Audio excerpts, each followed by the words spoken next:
ಪ್ರಭು ಯೇಸು ಕ್ರಿಸ್ತರಲ್ಲಿ ನನ್ನೊಲವಿನ ಸಹೋದರ ಸಹೋದರಿಯರೇ ಹಾಗೂ ಮುದ್ದಾದ ಮಕ್ಕಳೇ, ಇಂದು ಫೆಬ್ರವರಿ 17 ಸೋಮವಾರ. ಇಂದಿನ ಶುಭ ಸಂದೇಶ ಮಾರ್ಕ 8:11-13.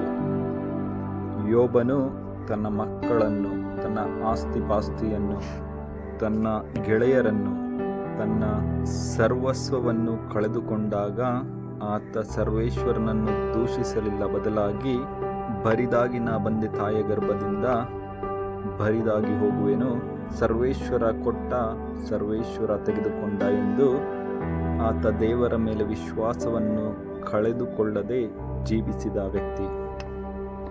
ಇಂದಿನ ಶುಭ ಸಂದೇಶದಲ್ಲಿ ಕೆಲವು ಫರಿಸಾಯರು ಪ್ರಭು ಯೇಸು ಕ್ರಿಸ್ತರ ಬಳಿಗೆ ಬಂದು, ನೀನು ದೇವರಿಂದ ಬಂದಂತಹ ವ್ಯಕ್ತಿಯಾದರೆ ನಮ್ಮ ಮಧ್ಯೆ ಅದ್ಭುತಗಳನ್ನು ಎಸಗು, ಸೂಚಕ ಕಾರ್ಯವನ್ನು ಎಸಗು, ಏನಾದರೂ ಒಂದು ಸಂಕೇತವನ್ನು ನೀಡು ಎಂದು ಅವರು ಬೇಡಿಕೊಳ್ಳುತ್ತಾರೆ. ಪ್ರಭು ಯೇಸು ಕ್ರಿಸ್ತರು ನಿಟ್ಟುಸಿರು ಬಿಟ್ಟು ದುಃಖದಿಂದ, ಈ ಪೀಳಿಗೆಗೆ ಯಾವುದೇ ರೀತಿಯಾದ ಸಂಕೇತವನ್ನು ನೀಡಲಾಗುವುದಿಲ್ಲ ಎಂದು ಅಲ್ಲಿಂದ ತೆರಳುತ್ತಾರೆ. ಪ್ರಿಯರೇ, ನಾವು ಸಹ ಹಲವಾರು ಬಾರಿ ದೇವರು ನಮ್ಮ ಪ್ರಾರ್ಥನೆಯನ್ನು ಆಲಿಸಿ ಅದಕ್ಕೆ ಉತ್ತರ ಕೊಟ್ಟರೆ ನಾವು ವಿಶ್ವಾಸದಿಂದಿರುತ್ತೇವೆ.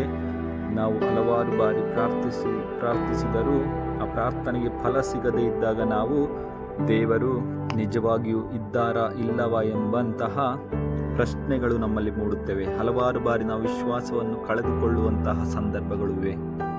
ಇಂತಹ ಸಂದರ್ಭದಲ್ಲಿ ನಾವು ಫರಿಸಾಯರಂತೆ ಕೇವಲ ಅದ್ಭುತಗಳನ್ನು ಎಸಗಿದರೆ ಮಾತ್ರ ವಿಶ್ವಾಸವನ್ನು ಮೂಡಿಸಿಕೊಳ್ಳದೆ, ಯೋಬನಂತೆ ಕಷ್ಟದ ಮೇಲೆ ಕಷ್ಟಗಳು ನಮ್ಮ ಜೀವನದಲ್ಲಿ ಸುರಿಮಳೆಯಂತೆ ಸುರಿದರೂ ವಿಶ್ವಾಸವೆಂಬಂತಹ ಕೊಡೆಯನ್ನು ಹಿಡಿದು ನಾವು ಮುಂದೆ ಹೋಗುವಂತಹ ಕ್ರೈಸ್ತರು ನಾವಾಗಬೇಕು.